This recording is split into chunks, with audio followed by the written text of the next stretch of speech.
శాశ్వతము ఏమిటివి? ఎవరి జీవితంలో అయినా ఏ సమస్యకైనా ఈ రెండు సంపూర్ణంగా అంటే ఆ సమస్య సంపూర్ణంగా సాల్వ్ అవ్వటం, అలానే మళ్ళీ రైజ్ అవ్వకుండా శాశ్వతంగా పరిష్కారం అవ్వటం.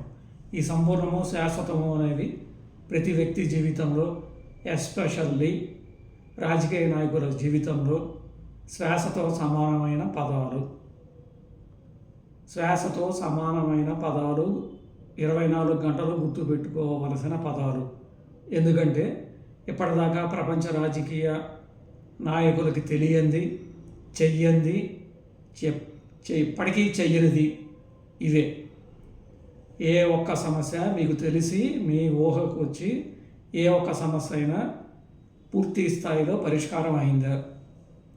ఒకవేళ పూర్తి స్థాయిలో పరిష్కారం చేసే ఉన్నదాన్ని మళ్ళీ రైజ్ కాకుండా ఉన్నదా? మీకు తెలిసి మీ ఊహ తెలిసి చెప్పండి. విద్య ఎప్పటికీ ఎండంటూ ఉండదు.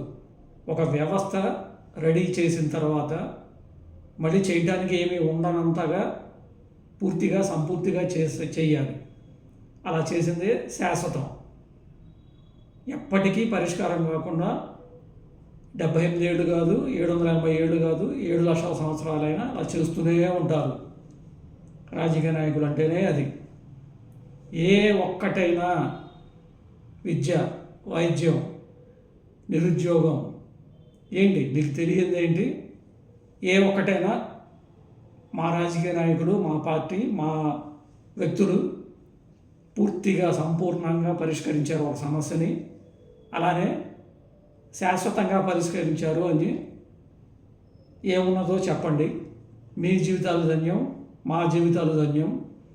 ఇప్పటిదాకా భూమండలం మీద ఏ రాజకీయ నాయకుడు, ఏ పార్టీ చెయ్యనిది ఇక ముందు చెయ్యవలసింది, తెలుసుకోవలసింది, ప్రజలు నిలదీసి అడగవలసింది. ఒక సమస్య గురించి ప్రస్తావించినప్పుడు అది ఎప్పుడు మొదలవుతుంది పరిష్కారం చేయటం, ఎప్పుడు ఎండ్ అవుతుంది, మళ్ళీ అది జీవితంలో రాకుండా మీరు ఏం చెయ్యాలి? ఇవి ప్రశ్నించకుండా మీరు ఎంతకాలం ఓటు వేసినా దున్నపోతు మీద వానపడ్డట్టే. మన బతుకులు మారవు, ఏ తరాలకి మారవు.